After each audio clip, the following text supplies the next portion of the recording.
cool. You have my Starbucks out here. Of course. We are full service. What? So, Adam, let me start. Not getting paid for that.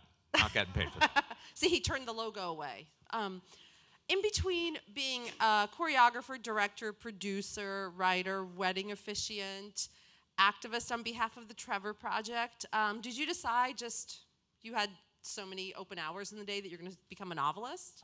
No. It was... Because reading your bio, I was like, good Lord. Yeah, no, I'm busy. It's good. I'm bad when I'm not busy. I don't know about it, but idle hands are not so good over here. But yeah, so, me either. Yeah. So I keep them full. I had met my writing partner on this, Laura Lee Sullivan, through a book agent, and it started. I mean, this is social media for you. The book agent approached me about writing a book based on my tweets and on my. Kind of a lot of the stuff that I was saying when I was judging on So You Think You Can Dance, I would work in some political stuff in there, and I would, be a little social commentary kind of a person. Kind of like message with a lot of humor. There was, and while I was talking about dance, I mean, it was a live show, and when marriage became allowed in the state of California on the day of a live taping, I sort of took the opportunity to, for no apparent reason, propose to Nigel Lithgow on television, which God knows I didn't want to marry him, but it made for great TV. But it made for sort of a supportive piece of social commentary on the TV. So anyway, she and I were talking. That particular book that we were talking about doing together ended up not going, but during that process, I was talking endlessly about the books that I loved when I was young. And also she knew how much I loved sort of the golden age of Hollywood, because I talk a lot about that. I occasionally I'll lapse into talking like I'm from the 1930s, which is sort of weird, but it happens. And so she said, well, what do you think about doing a book like this? And I said, well, that could be interesting. And then we just started going back and forth.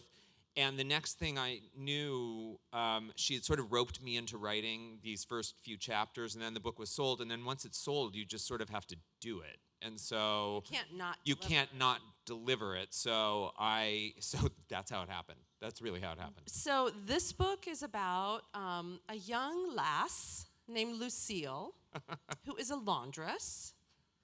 She sounds so contemporary. And she goes to Hollywood, she becomes famous. Yeah.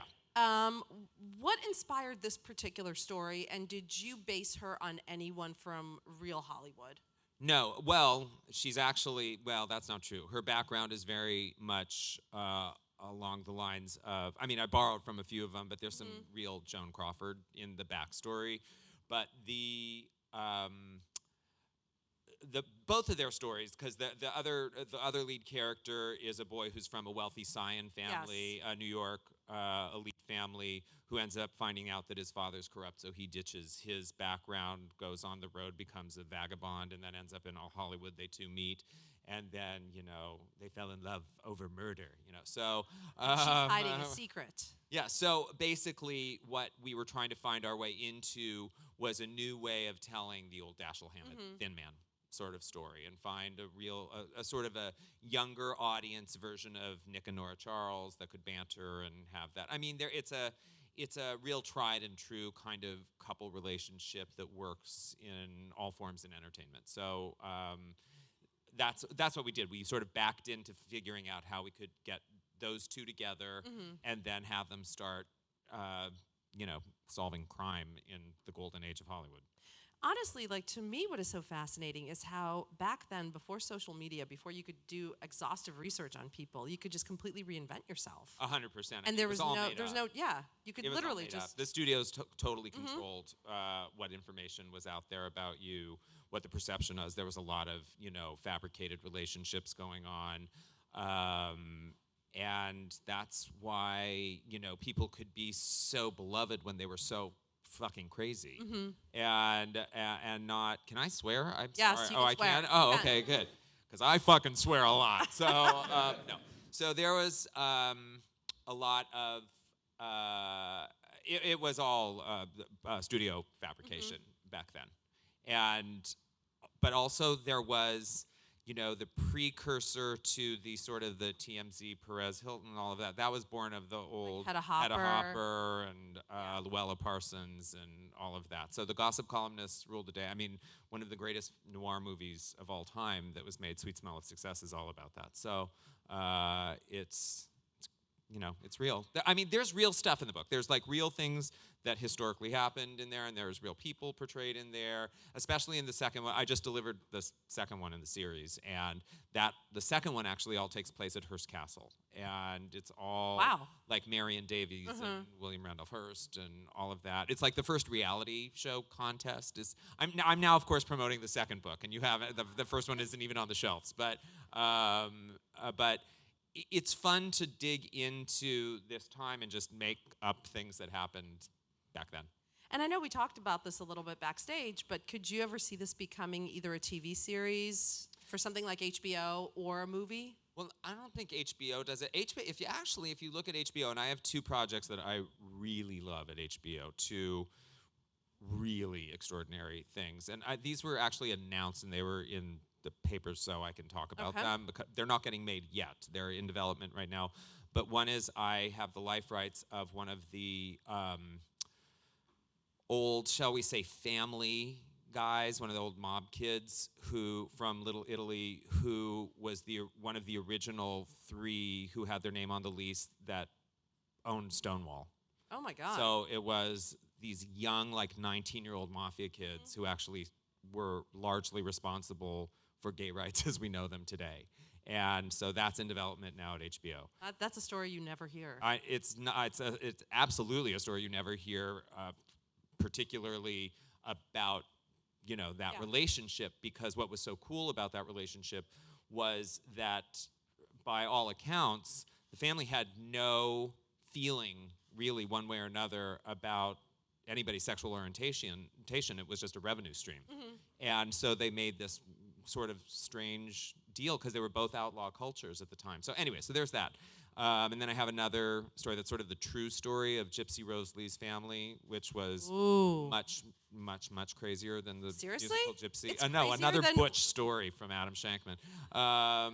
No, but seriously, the truth is even crazier than what we know? Oh, much, much crazier. The mother was like a bipolar alcoholic lesbian who, poor Gypsy Rose. who was involved in a murder and the whole supposed murder and all that. Alleged murder and all of that. So I'm also developing that as a movie over there. So anyway, back to HBO and my book. Their programming doesn't really focus on young characters so much, and the characters in this book are 17, 18, and 18, 19 when the story Like, think sort of Elle starts. Fanning type? Yeah, or, it's that. But I mean, it's really Haley coming to Steinfeld, Hollywood yeah. very young and starting their careers very, very young. And so when you're thinking about casting that, it's a very narrow window about like who gets that made, who is green lighting that kind of project. And mostly it was Once Upon a Time the CW and ABC Family, which is now called Freeform, and all of that. But it's a period piece. So I think that it would be challenging to get made, but it certainly is made for making. I mean, I think it would be kind of fascinating, especially since that world doesn't get any visibility anymore. It doesn't get any visibility anymore, and that drives me crazy. I mean, I'm a huge old movie fan, and I live on Turner Classic Movies. I mean, right these days I'm sort of obscenely attached to the news cycle, which is terrible for my blood pressure. But do you mean the election?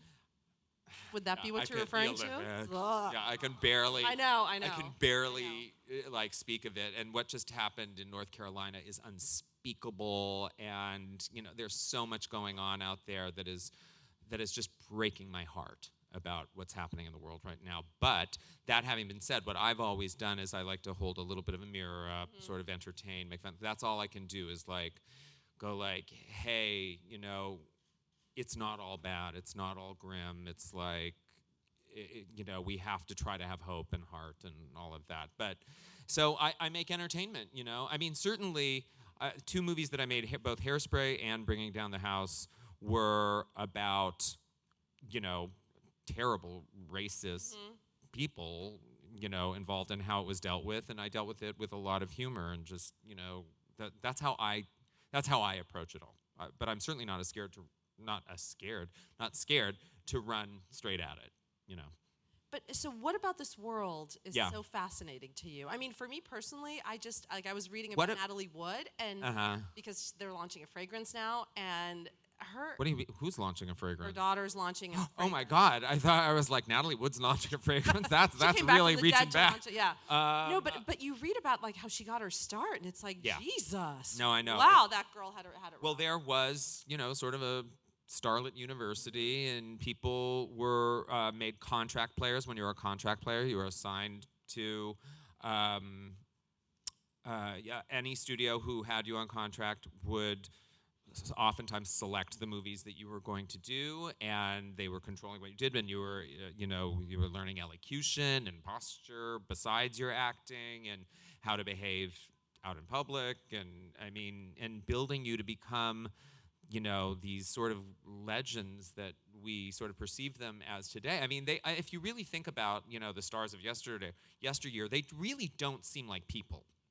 You don't know anything about them. You know barely anything about them, and even when you read about them, their lives are so either gloriously tarnished or fabulous that there's just nothing regular about them.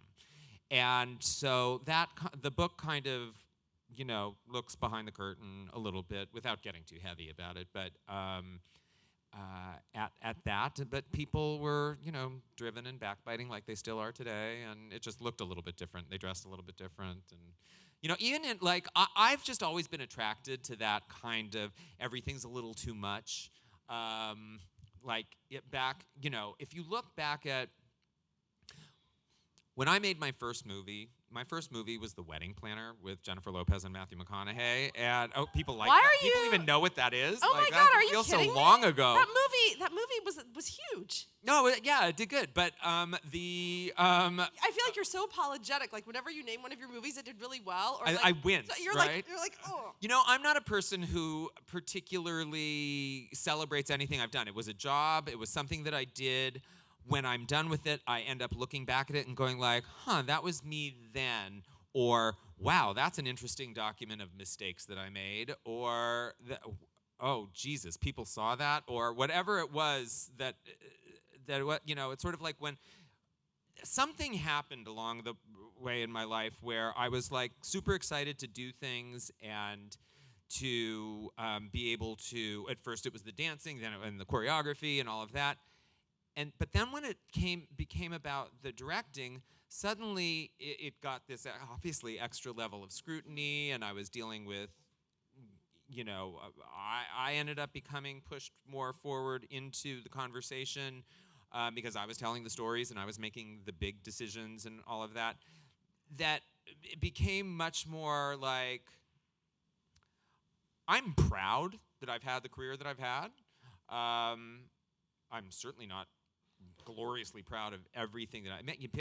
If I was like, I'd be an insane, delusional egomaniac if I thought everything that I'd done was great. Like that would be insane. But I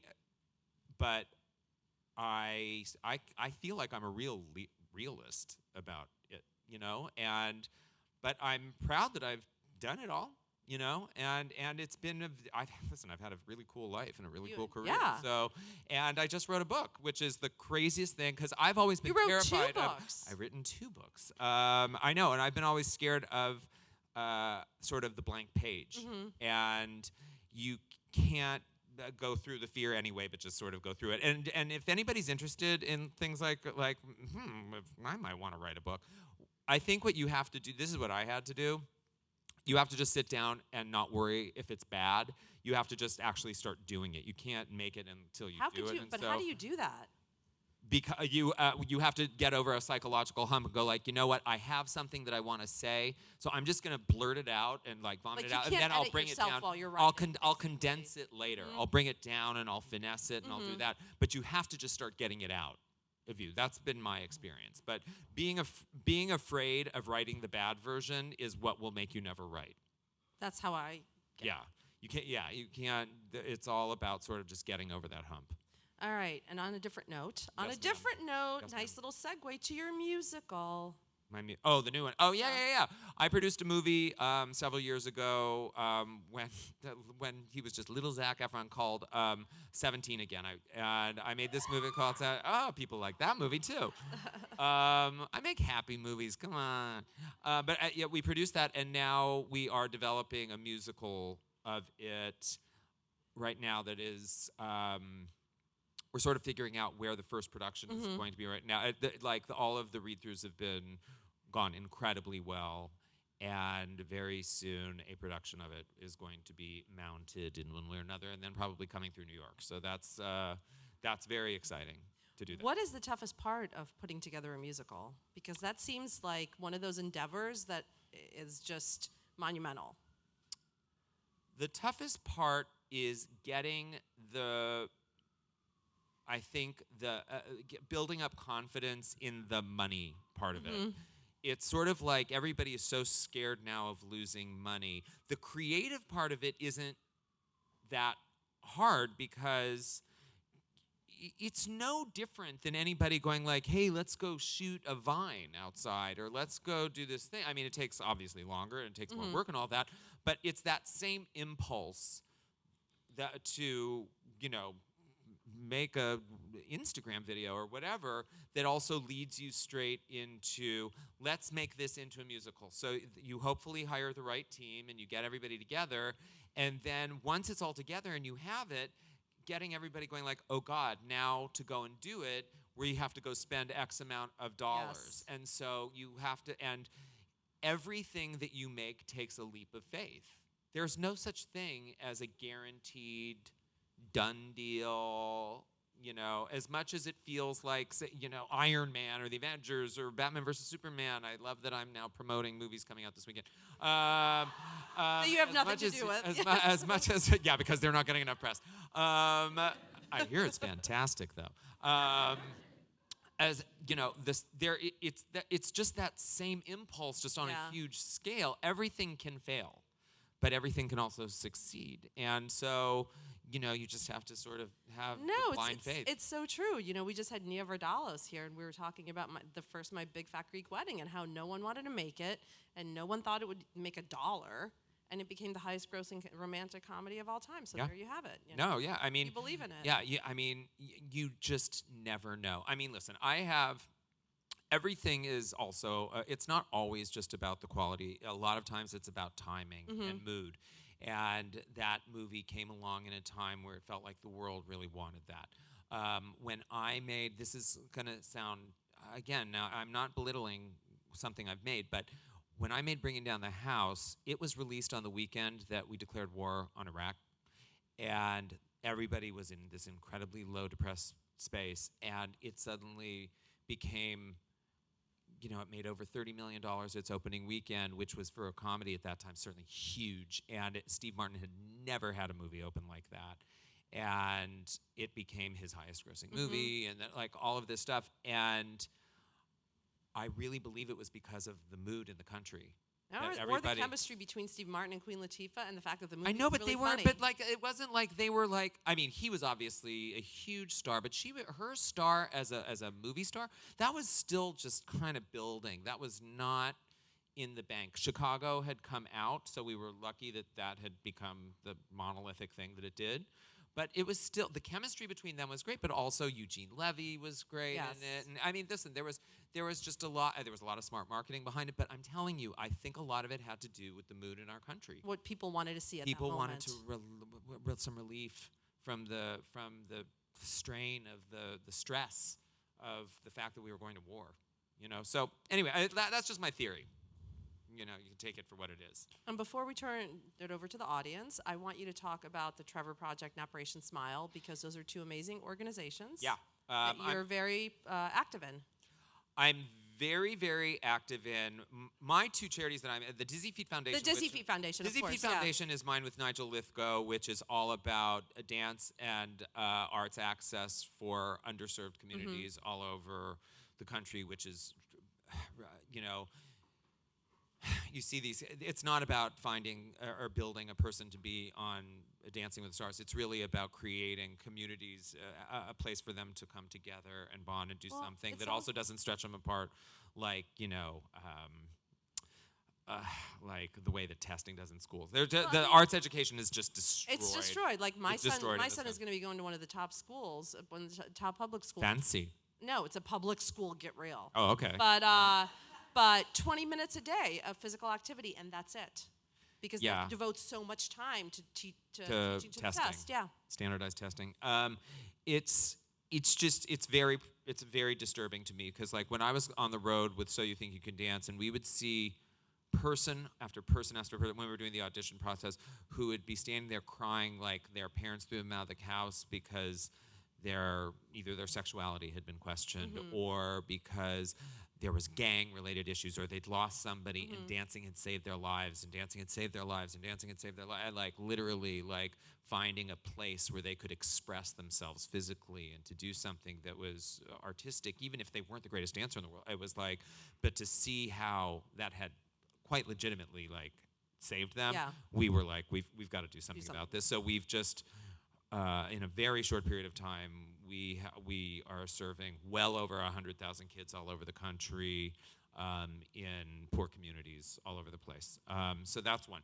Trevor Project, obviously, I am very, very deeply involved with. I'm on the board there. I've been directing their big fundraisers for 7 years now. And as we can, this is going to get me a little crazy right now. As we can see, as I predicted, this is no pat on the back for me because I'm very upset about having predicted this. When marriage passed for gay people, I knew that there was going to be a hideous backlash because nobody wants to be told to believe in something that they don't believe in. And that for their people who do not want gay rights advanced, as we can see, as of yesterday in North Carolina, and Bill's looking up in Georgia, and it's going to get worse all over the country. Now discrimination bills are being passed, and laws are being passed that are literally stripping LGBTQ people of their rights. So, and safety. By the way, that's their safety. So now they're not safe in their own country. So and by them, I mean me, and by me, I mean us. Like, it's all of us. So what happens in a world where kids are seeing that happen, they are looking at suicide as a viable option of how to deal with this. And just because we are not seeing big headline ones in the news right now doesn't mean that it is not. The Trevor Line hotlines are more active than ever before. There is terror in the world and a feeling of utter displacement. But this is what change looks like. This is what change looks like. It's scary. And you know what? You don't, honestly, living here, you just don't see that. You don't see it so much. So you kind of can. The South, it's really bad in the South. Anyway, so all that having been said, I am very involved with them because making sure that LGBTQ youth have someone to talk to about this, and that they can sort of see that it's not just a cliche about it gets better, that they just can see a pathway to a future, that they're not alone. That's what Trevor provides. And so I'm very, very dedicated to that organization. I think that's amazing. Because yeah, it's good. You could spend your time doing any number of things. And then as far as Operation Smile, by the way, we could do an entire thing on all the charities that I work for, but Operation Smile is great because do any of you know what Operation Smile is? Yeah, it's up for the cleft palates and the cleft lips, the surgeries all over the country. Why that's beautiful is what people are like, wait, you're giving babies plastic surgery and that's like a good, I was like, no, what you're doing is stopping them from being characterized as freaks and ostracized for their entire lives. And there's something you are fix quite so literally when they're babies. When they're babies, you can fix it, and so you are giving these children an opportunity to actually live as functioning normal people in their cultures and not termed monsters, basically. So you're providing plastic surgery is what you're saying. For babies. Oh, yes, Yeah. I'm advocating plastic surgery Yes. for these kids. Just trying to lighten it up It's a just little. $240 a face.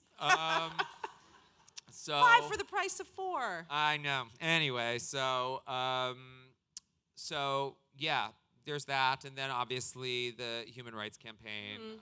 I've been in contact with them actually all day because of everything that's going on, over there. So anyway, yeah, I'm involved Happy in a lot. news, yeah. And I'm writing books. Yes, And I'm writing books, and I'm making TV, and I'm making movies, when and is making your- plays. And When is your third one due? the first one is coming out on April 19th. Girl About Town is coming out. Girl About Town on the bookshelves, April 19th. Or available online Wait, as well. could I have named it anything gayer? I was like, really? Girl About Town? All right. And then I always feel like I'm sitting there going like, no, it's not a biography. But no, it is very much a title that would have been like a movie from the 1930s. In fact, there's a movie in it. The title comes from a movie from the 1930s that's being made during the book. All right, let's turn it over to our audience, please. Hey, Adam, you're a guy who could seemingly do it all, so mad respect. Thank you. I've been tap you. dancing since I was 8 years old, and it seems to me some dance forms are becoming more of a lost art form as the years go on. How would you encourage young kids to get involved in the dance community and maybe consider giving it a shot to keep it alive? Tap, specifically? In general, but maybe tap dancing too. I mean, tap specifically, like here, right now in New York theater and hopefully in touring companies, there actually is a lot more tap than there had been in a while. And so I'm really happy to see that. I know that Xavier Glover's doing, a new musical, and Warren Carlisle's certainly keeping it alive. And there's a wonderful guy that we have on So You Think You Can Dance named Anthony Morigerato, and that, So You Think You Can Dance was like kind of spreading it, and I imagine on this season there'll be some more of that. I mean, young kids should listen. The greatest thing is that the internet and hip hop made it cool for boys to dance. So there's been this real, it's not a sissy thing anymore, which is great. And so people sort of reaching out in their communities and looking for these programs, certainly ones like the Dizzy Feet Foundation is putting up. Parents just have to get behind it. That's the thing. I mean, in a world that's this stressed out, it's really hard to think like, oh, it would be great if my kid danced on top of everything else. But you cannot imagine. I mean, I can't talk enough about the importance of dance as an expression and celebration. There's a reason why people get up, get drunk, and go dancing. Yeah. They don't go get up, put on their best clothes, and go out and play backgammon. I mean, it's like let's go do some math problems. Like it's not. I mean, some people do that, I suppose, but like most people, there's a reason why going out and expressing yourself physically like that, to music in there. It gets you high. It gets you out of your body. It relieves stress. It is been proven now to be one of the number one combatants of Alzheimer's. Crazy. And memory loss. Wow. People, yeah. And 2 words for you, Channing Tatum. And then there's Channing Tatum. Yes. Yes. I feel like I gave the world Gave the world Channing Tatum. In giving the world Zac Efron and Channing Tatum, If I've those are done your- all I've needed to do. Yes. At this point, you can retire. Like you've given the world those 2 gifts. Here you go, people. Here you go, world. No, I know that. And by the way, 2 of the best guys I've ever known in my entire life. He is one of the sweetest, kindest person. When those 2 got together, we knew they were going to get together. Jenna and and we Channing. knew, yeah. And I take full responsibility for that child. That is my child. That is not their child. That is my child. That is Step Up Baby. That is mine. I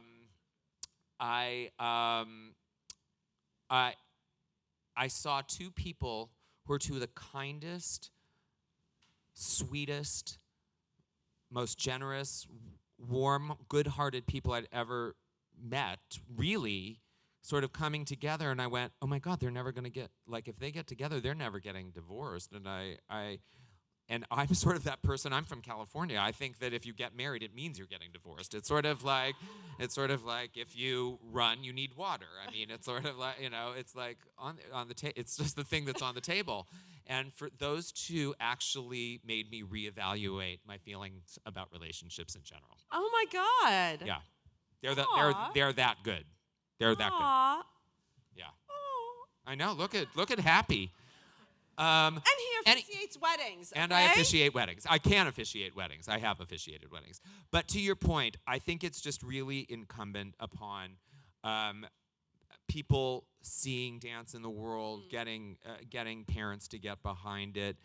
And because, when you're a little kid, you can't, unless you say, Mom, I want to take a dance class, which I don't know any kid who's like, I want to take a class, in anything. But unless parents are getting behind it, it's not going to happen so much. But but it's really good? I have a lot of friends with kids who have dance parties. I have a lot of friends who have parents who have dance parties, and those kids go crazy. And so that exposure like that can lead them to seeing that there might be something there and to doing that. But, I totally didn't answer your question, but that's, what I got. Next question, please. Hi. Hey, man. So the premise of this book is really interesting, and I was sitting here and it got me thinking. A lot of starlets in Hollywood, whether they're coming in or they have a long career, there's always some sort of tragedy behind their stories, or a tragedy later on that happens due to like the viciousness of Hollywood. What do you think it is about Hollywood that either attracts these talented but tragic people, or sort of systematically breaks them down to some sort of like a even now, like Jennifer Lawrence is a starlet, sort of had her own sort of issues with leaked photos and such things of that nature. What is it about Hollywood that sort of brings about that sort of viciousness? Scrutiny, the unending scrutiny and the obsession with fame. And when I had a little bit of fame when I was on So You Think You Can Dance, because I was on television. It wasn't what I was seeking. It was something that just sort of happened. I was invited to do that, and it was nice that I got to weigh in about dancing at a time when it was very, very popular. It became very, very weirdly disruptive to my life. And who's like, oh my God, I love that old gay guy. And I was like, why are all these kids coming up to me, moms, and all, it was like I became like a person that they knew and a voice. And it was in fact disruptive, and especially at the sort of the height of it, it got actually a little wonky. But but what I've seen, because I actually grew up in the entertainment business. My dad was a manager and a lawyer, and I grew up in LA and in the entertainment business. And everybody I've seen fall because they could not handle the pressure of the endless amounts of invasion and scrutiny, because that's on top of people who are artistic are generally very sensitive and very full of self-doubt to begin with.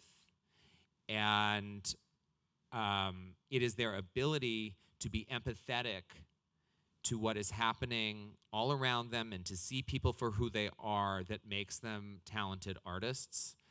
But that is also very, that creates vulnerability. And I know, like now, I can only speak from my experience.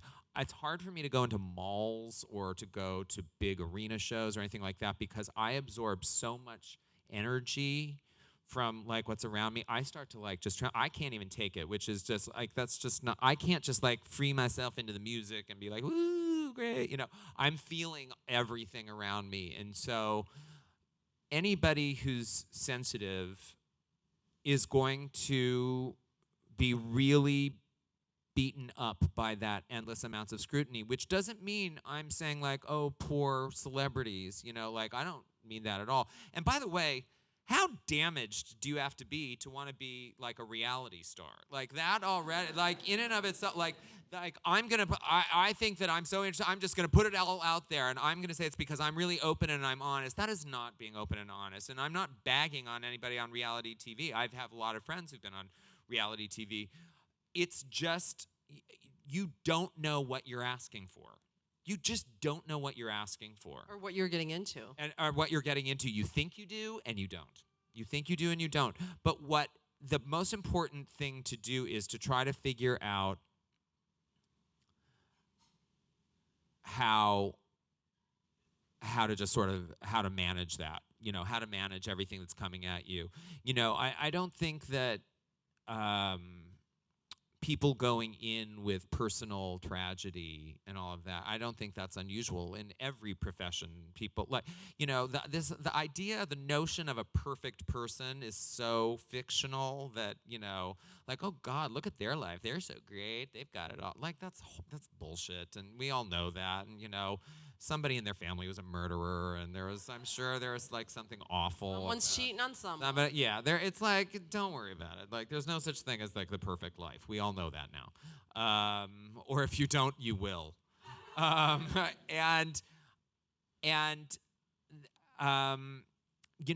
especially with social media particularly and all that. That's the other reason why the Trevor Project is so important now. Cyberbullying right now is the worst that it's ever been. And, with these blessings always come curses. And so we just have to be mindful. But yeah, I think it's just and the other thing is, by the way, when you're having that much information coming about you, when you're famous and when it's and you're dealing with yourself all the time, it's endless. It's literally all anybody around you is doing is really talking about you. And it makes your world feel very unnatural and very, very weird and very upside down. And the only reason I know some of it is because oftentimes, when I've been really busy and when I'm making, producing a couple movies at the same time as I'm directing something, and then maybe other thing is going on, it's a business, and there's a lot of money and jobs being created, and there's all this stuff going on that because I said yes to doing something and made it happen. And suddenly you feel a lot of just pressure. It's just a lot of pressure. And some people are built for it and some people are not. But usually the people who are not are the people who are doing it because they're sensitive, They're fragile. And that character is featured in your book, which is out April 19th. Yes, thank you for bringing it back to Girl About Town. Thank you so much, Adam, and thank you to our audience. Thank you, guys.